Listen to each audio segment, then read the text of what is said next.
दोस्तों, शिक्षा मंत्री जी मदन दिलावर जी गोविंद देव जी जयपुर के अंदर भगवान गोविंद देव जी के दर्शन करने गए और वापस आते समय पत्रकारों ने उनसे रीट के बारे में सवाल पूछ लिया। तो उस परिस्थिति के अंदर स्वाभाविक है कि कोई भी आदमी प्रॉपर तरीके से आंसर दे नहीं पाता है। और शिक्षा मंत्री जी वाकई में भी क्या बयान दे रहे हैं क्या नहीं दे रहे हैं हमको खुद को नहीं पता, क्योंकि मैंने तो ये खबरें भी सुनी थी कि भाई इस बार अगर उनके लोकसभा क्षेत्र का जो सांसद का उम्मीदवार है वो नहीं जीता तो शिक्षा मंत्री जी की जो सीट है, जो मंत्री पद है, वो भी खतरे के अंदर दिखाई दे रहा है। तो शिक्षा मंत्री जी को इस समय सिर्फ और सिर्फ यही चीजें दिख रही है, ना कि कोई रीट ना कोई और बातें। तो इसलिए उनको प्रॉपरली खुद को भी नहीं पता। हाँ, अब मान लो किसी पत्रकार ने पूछ लिया कि आप इसके बारे में बताइए, तो यही कहना पड़ेगा कि हाँ भाई काम चल रहा है ना, चुनावों के बाद में इस पर निर्णय लिया जाएगा, या फिर हमने अधिकारियों की एक कमेटी बना दी है, इस पर मंथन चल रहा है, कुछ बढ़िया होगा, अच्छा होगा, इस प्रकार की बातें करेंगे। लेकिन मेरे हिसाब से शिक्षा मंत्री जी मदन दिलावर जी प्रॉपर तरीके से इस स्थिति को स्पष्ट तरीके से अब भी नहीं बता पा रहे हैं। लेकिन दोस्तों, आपके मैं कुछ डाउट इस वीडियो के अंदर क्लियर करने वाला हूं, घिसी पिटी बातें बिल्कुल भी नहीं करने वाला हूं। चंद मिनटों का ये वीडियो होने वाला है। आप इस वीडियो को मेरे हिसाब से जरूर देखिएगा। और हाँ, इस वीडियो को अगर आपको ये वीडियो अच्छा लगे तो इस वीडियो को अंत के अंदर लाइक कर दीजिएगा। और हाँ, इस चैनल को सब्सक्राइब करिएगा ताकि आपको एजुकेशनल न्यूज सबसे पहले यहाँ पर हमारे द्वारा मिलते रहे। दोस्तों, पहली चीज तो मैं ये कहूंगा कि शिक्षा मंत्री जी ने क्या बयान दिया है, आपको मैं सबसे पहले हमारी जो स्क्रीन है उसके ऊपर लेकर जाना चाहता हूँ। आप यहाँ पर देख सकते हैं साइड में जो खबर लगी हुई है उसको अनुसार से आप पढ़िए एक बार कि शिक्षा मंत्री जी क्या कह रहे हैं। आप यहाँ पर देखेंगे कि रीट परीक्षा बंद नहीं बल्कि इसे सरल बनाने के लिए किया जा रहा है विचार। शिक्षा मंत्री जी ये कह रहे हैं कि 2 एग्जाम जो करवाए जा रहे थे उन 2 एग्जाम पर अब डिसीजन भाजपा सरकार नहीं लेगी, एक परीक्षा करवाने पर विचार कर रही है। और एग्जैक्टली इन्होंने ये कहा है कि इस संबंध में शिक्षा मंत्री ने अपने बयान को स्पष्ट किया है। उन्होंने कहा है कि इस संबंध में हालांकि अभी तक कुछ फाइनल नहीं हुआ है, इसका मतलब अभी तक कुछ फाइनल नहीं हुआ है, वो ये कह रहे हैं। अब पत्रकार ने पूछ लिया सवाल तो क्या करें, इसके लिए लीगल राय ली जाएगी, मंत्रिमंडल की समिति बनेगी, उसमें विचार किया जाएगा नए कंपटीशन एग्जाम का क्या नाम होगा, इस पर अभी कोई विचार नहीं किया गया है। उन्होंने स्कूल में लागू होने वाली नई शिक्षा नीति के संबंध में कहा है कि एनईपी चरणबद्ध तरीके से लागू की जाएगी। इससे पहले भी एक खबर और आई थी जिसमें लिखा गया था कि रीट बंद करने पर निर्णय नहीं है, एकल परीक्षा के जरिए अध्यापक भर्ती संभव, शिक्षा मंत्री जी। तो ये बात मदन दिलावर जी कह रहे हैं कि हमारे एक परीक्षा करवाने का विचार है। और मेरे हिसाब से दोस्तों, अगर आप माने तो 100% नहीं, मैं मेरे अनुभव के हिसाब से 200% ये चीज कह सकता हूं कि इस बार भाजपा सरकार एक परीक्षा के हिसाब से आपके रेट करवाएगी। क्योंकि कांग्रेस ने 2 परीक्षाएं की, हालांकि इसके खूब से फायदे भी हुए हैं, क्योंकि इस बार जो भर्ती आई थी वाकई में योग्य उम्मीदवार इसके अंदर लगे थे। जब एक भर्ती हुआ करती थी तो ये करप्शन कुछ ज्यादा हुआ करता था।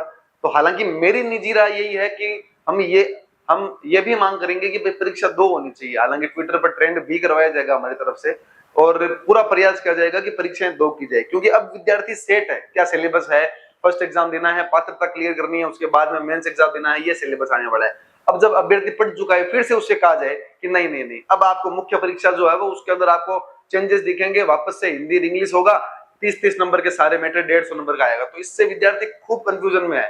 तो मेरे हिसाब से दोस्तों 2 परीक्षा की जानी चाहिए, परंतु लगभग 200% मुझे ये लगता है कि ये भाजपा सरकार एक परीक्षा करवाने पर सहमत हो सकती है। इसके अलावा आपको मैं ये विज्ञप्ति कब तक दिखाई दे सकती है, तो दोस्तों उससे पहले एक चीज बताऊंगा कि कोचिंग वाले, ठीक है ना, कोचिंगों वाले लोगों ने भयंकर माहौल बना रखा है। आप यहाँ पर देखेंगे कि रीट के हजारों वीडियो बना रखे हैं और हर कोचिंग वाला डेली कहता है बस 3 महीने में वैकेंसी आने वाली है, बस 4 महीने में वैकेंसी आने वाली है, बस अगले महीने जारी हो जाएगी, कभी भी जारी हो सकती है। दोस्तों, इन बातों से आप डिस्टर्ब ना होइए, जिस तरीके से आप पढ़ाई कर रहे हैं उसी तरीके से पढ़ाई करिए, क्योंकि इनको भाई साहब कोचिंग भरनी है। देखो, अगर ये कहेंगे कि 6 महीने बाद में एग्जाम हो जाएगा या 4 महीने बाद में वैकेंसी आ जाएगी या 2 महीने में आ जाएगी, तो इनकी कोचिंग बढ़ जाएगी, ठीक है ना। वो क्योंकि ये भी तो अपने आप को बेरोजगार समझते हैं, तो इसलिए आप अपने स्व विवेक के आधार पर निर्णय लीजिएगा। मेरे कोई कोचिंग नहीं है, मेरी ये छोटा सा यूट्यूब चैनल है, उस पर भी मैं कितने वीडियो डालता हूँ आप लोगों को बताएं।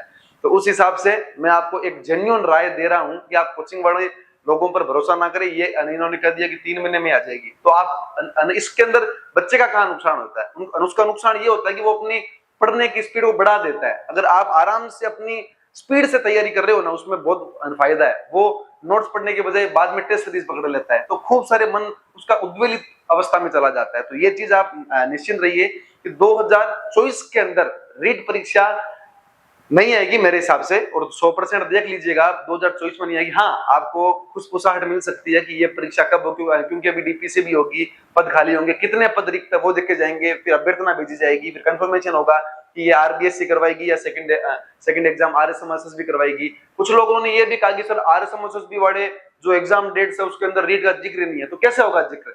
अभी गवर्नमेंट ने ऑर्डर ही नहीं दिए कि भाई ये एक एग्जाम से होगा, 2 एग्जाम से होगा। अगर एक से होगा तो आरबीएससी तक काम खत्म है, आरबीएससी से आगे मामला जाएगा या नहीं। अगर 2 होगी तो आरबीएससी से आगे मामला जाएगा, आरएसएमएसएस बोर्ड तक जाएगा, वरना बोर्ड को क्या मतलब है भाई? बोर्ड को तो गवर्नमेंट की तरफ से जो आदेश मिलेंगे वो उस हिसाब से काम करेगी। इसलिए ये आरएसएमएसएस वाले कैलेंडर से रीट का कोई लेना देना नहीं है। लेकिन दोस्तों मेरे हिसाब से 2025 के अंदर आपकी ये वैकेंसी खत्म हो जाएगी। 2025 के अंदर आप लोगों को ये परीक्षा भी दिखेगी, इसलिए समय अब भी कमी है। तो लगभग साल भर का यूं मान लो समय है, तो साल भर तो एग्जाम की तैयारी करने में लगता है। तो आप अपने हिसाब से तैयारी रखिएगा। कोचिंग वालों के बहकावे में आकर कुछ भी डिसीजन लेने की जरूरत नहीं है। शिक्षा मंत्री जी, आशा करते हैं आपसे भी कि आप कुछ स्पष्ट तरीके से कोई जवाब दोगे।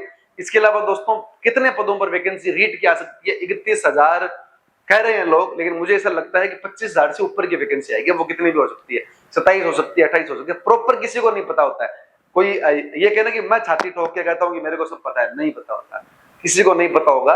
तो इसलिए आपको भी ये चीज बताना चाहता हूं कि 2025 तक आपका एग्जाम हो सकता है। इसके अलावा नोट्स वगैरह, पीडीएफ वगैरह, आप लोगों को अगर कोई तरीके की हेल्प चाहिए तो आप हमारे टेलीग्राम चैनल दिया हुआ है जैसे विद्याम एकेडमी, विद्याम एकेडमी का टेलीग्राम चैनल डिस्क्रिप्शन से ज्वाइन कर सकते हैं, या आप लोग सीधा टेलीग्राम पे सर्च करके हमारा चैनल ज्वाइन कर सकते हैं।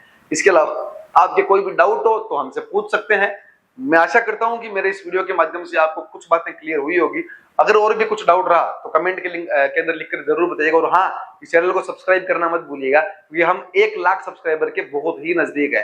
तो आपका सहयोग रहा तो हम जल्द ही 1 लाख सब्सक्राइबर क्रॉस कर लेंगे। तो बहुत बहुत धन्यवाद आपका, और अपनी राय लिख के जरूर बताइएगा कि पेपर 1 होना चाहिए। तो धन्यवाद। जय हिंद, जय भारत, वंदे मातरम।